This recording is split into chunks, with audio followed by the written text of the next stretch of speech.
Alright, ladies and gentlemen, welcome to the channel. It's your boy, World of Wrestling, here today to discuss about WWE Raw July 8th, 2024 review. I'm going to make this short and sweet to the point. I'm not going to go over every bit of detail that occurred on the show. I'm going to go over the matches and some of the segments because I have a limited amount of time to do this review because of storage on my camera here slash audio. So Raw was a decent show, I think. It wasn't terrible. It wasn't great either. But it was a fair show. We saw the main event, star Rey Mysterio and Zelina Vega versus Dominick, Mysterio, and Liv Morgan. Rey finally defeated his father after all this time. He ends up winning his match and walks away victorious. But Rhea Ripley comes back, notices that he's fucking around with Liv Morgan. They kind of inched a little closer, looking like they were about ready to start making out in the middle of the ring. And Rhea Ripley came out, was pissed, and looked like she was about ready to start beating the shit out of him. So that's what happened at the end of the show. Very solid segment. Beginning of the show, we had Seth Rollins and CM Punk kickstart us with Monday Night Raw. Punk pretty much said what he's been saying. He's going to get his pound of flesh after what he did, taking his bracelet with his wife's name and his dog's name on it. It was a big no-no, especially attacking him and basically leaving him for dead almost. He's pissed and he wants revenge, and until he does, Drew McIntyre is never getting a shot for that world title unless CM Punk's dead. So he vows to get revenge and his pound of flesh. Seth Rollins comes out. He was pretty upset with CM Punk. He's like, you just got in the middle of the match. You couldn't let it just go and let me finish what I was trying to do and trying to win the world title, and you cost me. Screw Drew McIntyre. You cost me a shot at the world championship, and now I can't get a shot at the world title until Damian Priest loses the belt. We later confirmed, though, that Damian Priest is not going to hold that over his head. He does not have to honor that promise. He gave him a promise that if he retains his title against Gunther, he wants him and Seth Rollins to go at it again for that world title, because even himself did not like the way things ended with the screwjob finish with Drew McIntyre and CM Punk getting involved in their match. Damian Priest has a lot to prove. I really like Damian Priest's story, but unfortunately that story is going to end at SummerSlam when Gunther becomes world champion. Speaking of Gunther actually did have a segment. He said, there's a lot of people in WWE that are not exactly as great of a champion as I am. He went through a history lesson of his time in the WWE. First, he went into the NXT UK division. He won the NXT UK championship, held it for like 600 plus days as champion. And he is definitely, they made him out to be in this vignette like he's an unstoppable force that nobody can beat. And I don't think he's going to be. I think he is going to be like a Roman Reigns, just not as long of a reign as Roman did with that title for 4 years almost. Jesus Christ.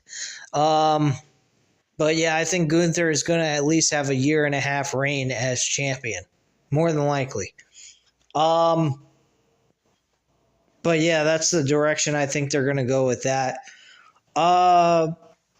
We also had the Wyatt Six. Spelled sick as 6. And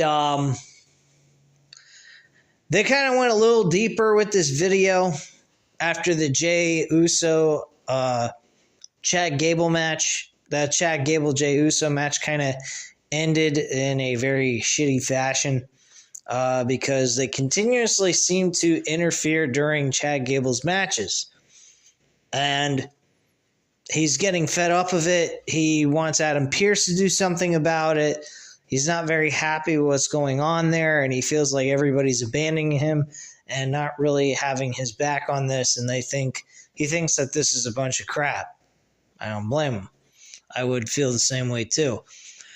But yeah, they went a little deeper on the Wyatt Six, and Bo Dallas kind of went into the rest of the family. They were revealing their faces that are underneath the masks and so forth.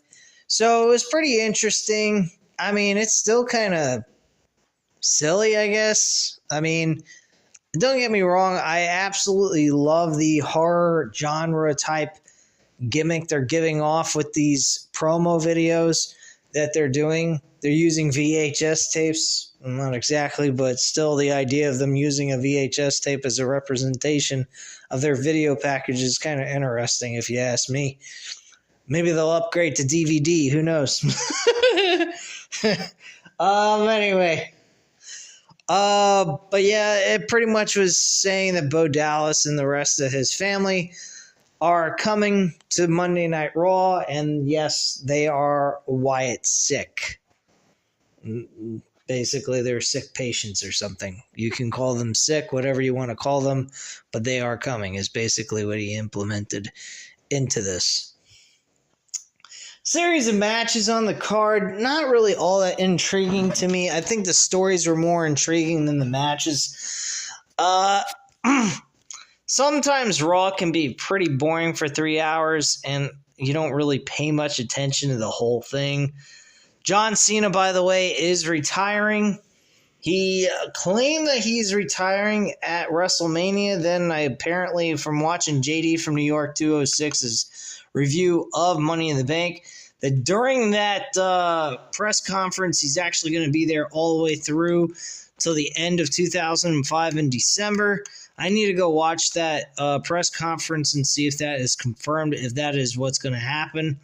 But nothing I'm aware of. But I think John Cena should have his last match, if it's at WrestleMania, against Gunther for the World Championship. And I think he should earn it at the Elimination Chamber pay-per-view and beat 5 other guys for that title, or the opportunity to challenge for the title. That's what I think should happen at WrestleMania for John Cena, giving him his last hurrah, the possibility of dethroning Gunther, and so forth. I think that would be an awesome way to end John Cena's career. So yeah, I think that would be pretty cool. So anyway, we had Jey Uso and Chad Gable. The end result of that match was Jey Uso won with the distraction to hit a spear and pick up a victory. So that's what happened there. There was a delivery from Nikki Cross to Pat McAfee for a VHS tape, as usual. Then we had Sheamus and Jackie Redmond are watching what just happened. She looks nervous while Sheamus seems unimpressed. Redmond congratulates Sheamus on 15 years in WWE, and Sheamus says it takes 15 years to understand this business. All the young cats think you can take shortcuts. Big Bronson Reed cuts him off and says Sheamus spent his 15th anniversary losing. They should be talking about Reed because he is the future, while Sheamus is stuck in the past. Sheamus calls Reed a crybaby, and Reed should know what comes next when you interrupt Sheamus. Sheamus challenges him to a match so they can fight like proper fellas. And Reed accepts, but not tonight. Sheamus can watch what he does to this man, Pete Dunne. And Reed walks off. Following that, we had Bronson Reed and Pete Dunne going at it one-on-one. Bronson Reed ends up winning this matchup with a tsunami win. Pete Dunne's suffering a loss. I'm a bit surprised, but then again, Bronson Reed's been more on TV than Pete Dunne, so makes sense. So Reed wasn't satisfied with this victory. Reed sets him up for another tsunami, but Sheamus's music hits and the Celtic Warrior, it should be Celtic Warrior, charges the ring, and Reed greets him with some clubs to the back. But Sheamus responds with some right hands, and Sheamus connects with a knee to the face, and Dunn follows up with a drop kick. Sheamus then hits a bro kick to knock Reed out of the ring. Sheamus celebrates and puts his arm around Dunn, but Dunn shoves him off and walks off. Sheamus looks surprised, and Dunn has not forgotten Sheamus walking out on the Brawling Brutes, which is very understandable, and I do appreciate them acknowledging that situation happening a few years ago. But that was on account of injury, nothing more, nothing less. It wasn't that he didn't want to. It's just he couldn't continue to work with the injury he had. So he was kind of shit out of luck with that. Anyway, following that, we had Damian Priest talking with World Tag Team Champion Finn Balor and JD McDonough, as well as Carlito. Priest tells them to handle their business tonight. Seth Rollins asks Priest if he has a minute, and Priest says he does and dismisses Balor and the rest of the group. Rollins says it's better to be lucky than good. On Saturday, Priest was very lucky, but he was also very good. Most importantly, this is when they decided to let go of the gentleman's agreement and move on past that. So, no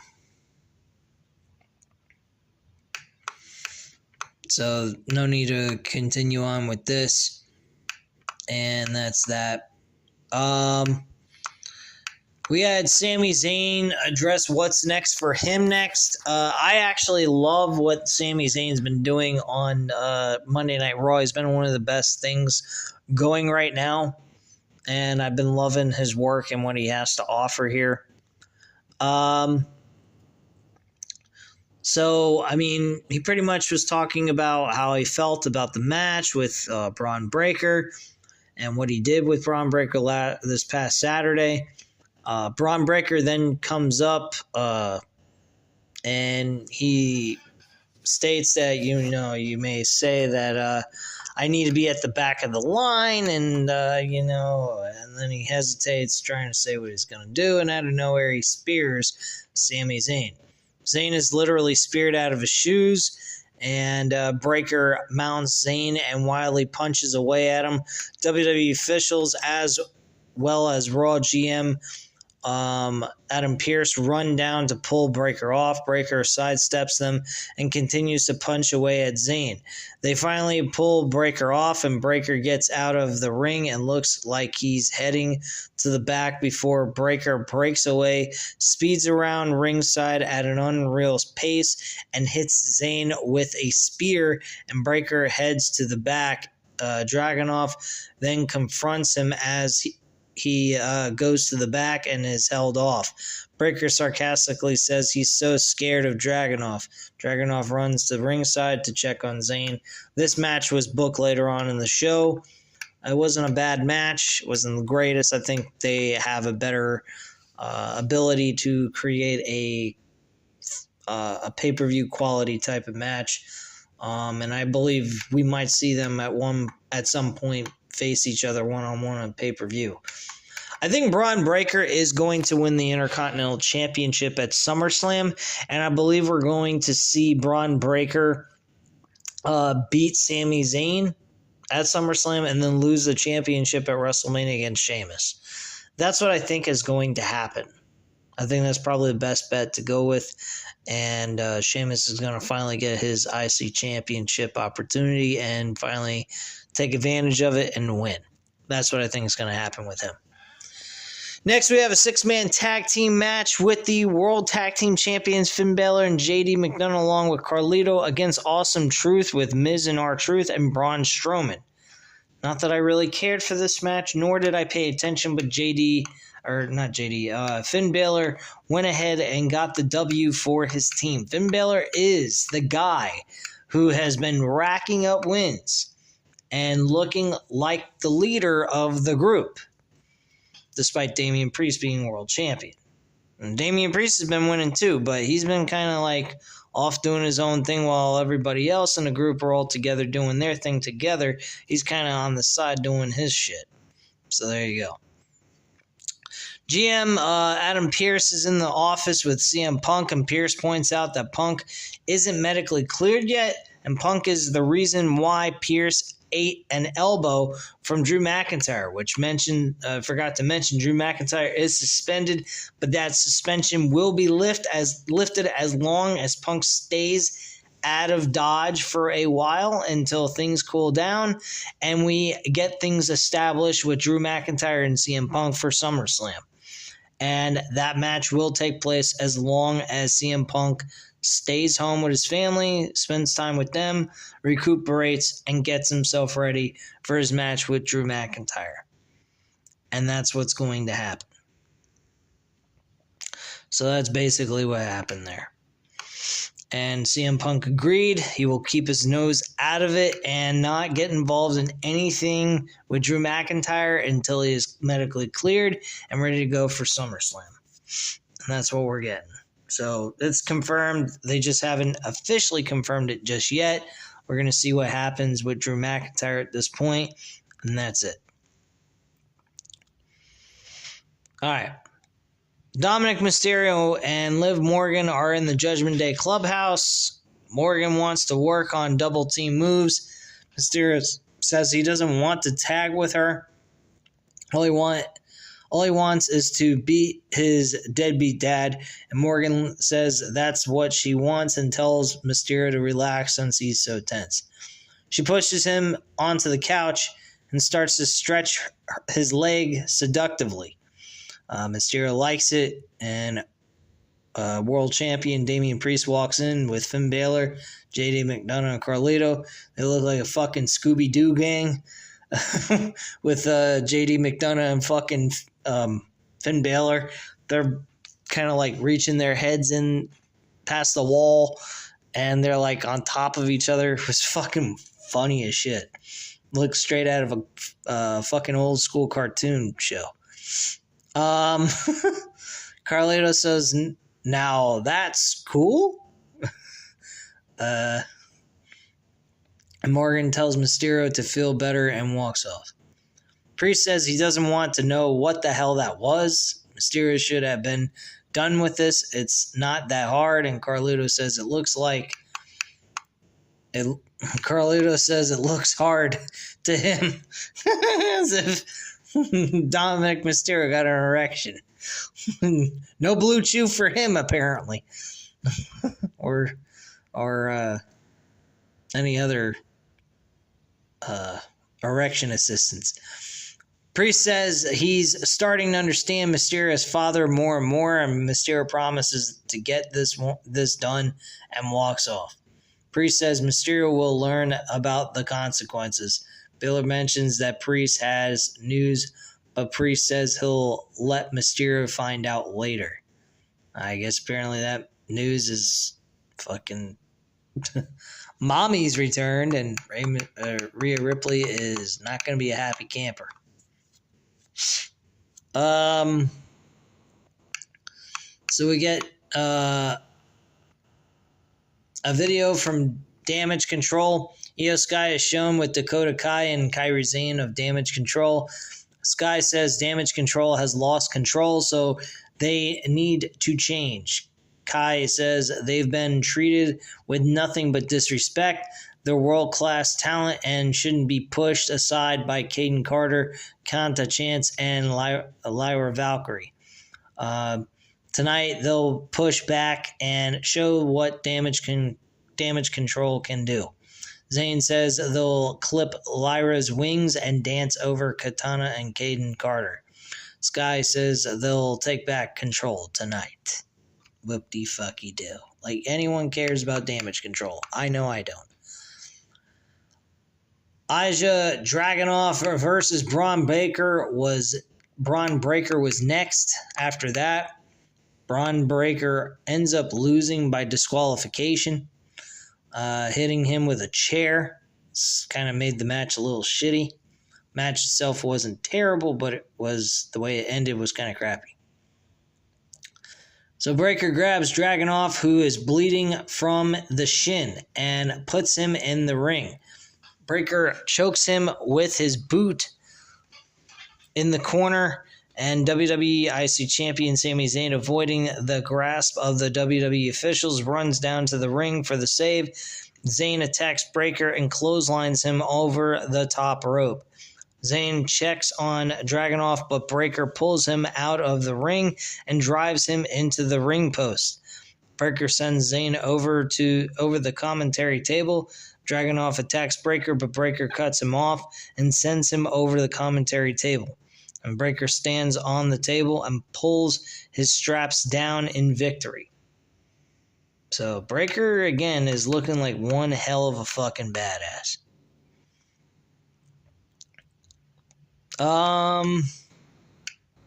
What else? Karrion Kross had a video. Final Testament. Kross sarcastically says Kofi Kingston will not be playing the accordion. Legends of the Old Guard will be the death of this business if left unchecked. They hold the new blood back. They are the true enemy of us all. One way or the other, the Old Guard will make way for the new. Even John Cena realizes his time is almost up. Kross knows Xavier Woods hears him, and Woods beat Kross where Kingston could not. If Woods comes with him, he can create the ultimate legacy. If he goes with Kingston, Kross will hospitalize him.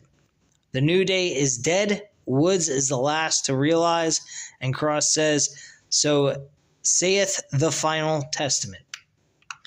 Karrion Kross is a fucking dead character on this show. I don't know what the fuck happened. Ever since he left NXT, he's been a fucking nothing. I don't really give two flying shits about Karrion Kross on this show. If he wasn't on here, I wouldn't care. Damage Control gets a W here, finally.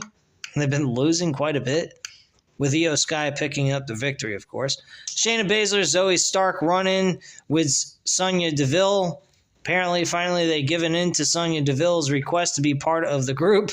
And the three women attack Damage Control. Stark says Sky cost her everything and kicks her in the head. Stark then launches Sky into Baszler's knee, and Deville then drops Sky with an advocate. It's a reverse DDT, and Baszler, Stark, and Deville stand tall in the ring. They do a minor interview with Rey Mysterio, yada yada, talking about how he's going to beat the shit out of his own son, whatever. Who gives a shit? Then we had the main event, mixed tag team match, as I already mentioned. Liv Morgan and Dominick Mysterio end up winning the match with a little distraction by Liv Morgan, helping Dominick Mysterio pick a W over his father and gets the win. Rhea Ripley shows back up, looking extremely pissed at Dominick Mysterio, and then the show goes off the air, and we don't really, it's more of a hanger for us to want to tune in next week to see what happened when the show went off the air, and that's basically it. So the show wasn't terrible. The in-ring action, I will say, needs a bit of an improvement. I think the in-ring action is where I'm kind of losing interest in. But as storylines go, it is actually a very good show to watch. Monday Night Raw is a great show to watch, even though it's 3 hours, because they keep you intrigued with the stories. The stories is what's making the show, make it worth sitting through 3 hours of this shit. But the wrestling itself, if you had to depend strictly on wrestling alone, I think you get pretty bored of it, because by 10 o'clock hour, I'm really bored of it, and I think everyone else has the same issue with Monday Night Raw being 3 hours. Hopefully they kind of lower it down a bit on Netflix. Maybe they can make it like 2 hours and 15 minutes or something, unless they got to do commercials, and if that's the case, then I guess we're all screwed. We'll still have to deal with 3 fucking hours straight anyway, regardless. I don't know. We'll see how things go on Netflix. But that was pretty much the entire show in a nutshell. I think the show was fairly decent for what it was, coming off of a Money in the Bank pay-per-view. So I wasn't too disappointed with the show. I just wish there was a little bit more excitement behind it, but it did have the proper stories that were being told in this event to make it worth your while to sit through 3 hours worth of this shit. So anyway, guys, at this time, you know what to do. Hit the like button if you liked the video. Hit the subscribe button if you're not already subscribed to the channel, and leave a comment down below. I'll definitely get back to you on that. Thank you guys very, very much for watching, and have a great night, guys. Bye.